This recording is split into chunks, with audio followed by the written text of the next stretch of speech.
हाय हाय हाय John Sunny Deol के साली बिया ये पूरा होली में पगला गल बिया।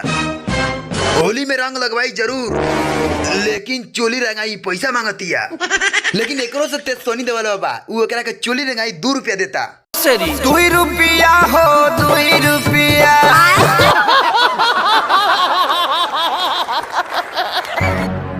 मोदी जी रवा से बस हम एगो बात कहे के चाहतानी, अब की बार के होलिया में एक चोलिया रंगे खातिर कोनो पैसा ना लगी, बिल्कुल फ्री में रंगाई।